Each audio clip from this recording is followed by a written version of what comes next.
Welcome to Gokul kitchen. இன்றைக்கி நான் செய்ய போகிற ரெசிபி பச்சை பயிர் சுண்டல். பச்சை பயிர் உடம்புக்கு ரொம்ப நல்லதுங்க. டயட்டில் இருக்கிறவங்களாம் இதை சாப்பிட்லாங்க. உடல் எடையை குறைக்க உதவுங்க.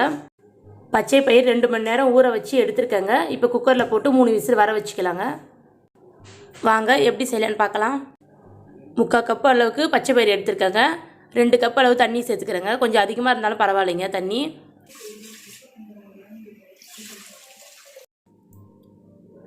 உப்பு தேவையான அளவு சேர்த்துக்கிறேங்க. ஒரு 3 விசில் வர வச்சுக்கலாங்க.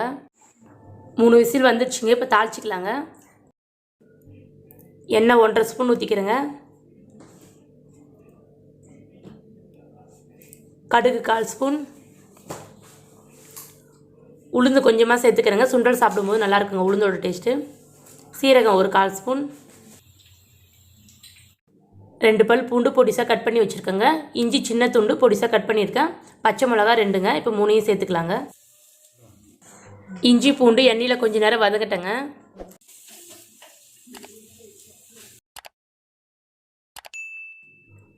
பெருங்காயத்தூள் கொஞ்சமாக சேர்த்துக்கிறேங்க. பருப்பெல்லாம் சேர்த்துக்கிறனால நம்மளுக்கு வாயு பிடிக்குங்க. அதனால தான் இஞ்சி பூண்டு பெருங்காயத்தூள்லாம் சேர்க்குறேங்க. கொஞ்சம் கருவேப்பிலை சேர்த்துக்கிறேங்க.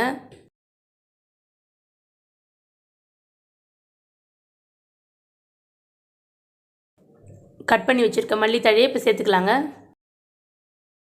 பச்சை பயிரை இப்போ சேர்த்துக்கலாங்க.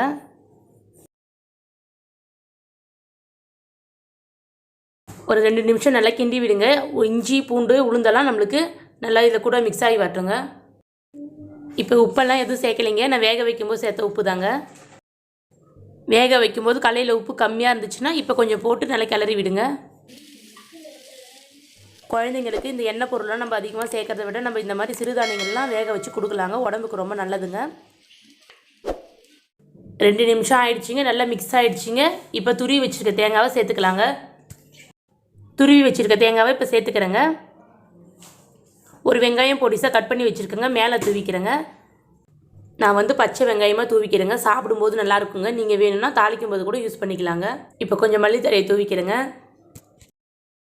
இந்த பச்சை பயிரை நம்ம அடிக்கடி சாப்பிட்லாங்க. வாரத்துக்கு ஒரு 2 தடவை செஞ்சு சாப்பிட்லாங்க. நம்மளுக்கு இது ஈவினிங் டைம்லையும் சாப்பிட்லாம். இல்லை லஞ்ச் டைமில் கூட நம்ம சாப்பாடு கூட கலந்து சாப்பிட்லாங்க. பச்சை பயிர் சுண்டல் ரெடி ஆகிடுச்சிங்க. இந்த வீடியோ உங்களுக்கு பிடித்திருந்தால் லைக் பண்ணுங்கள், ஷேர் பண்ணுங்கள், கமெண்ட் பண்ணுங்கள். மறக்காமல் சப்ஸ்கிரைப் பண்ணுங்கள்.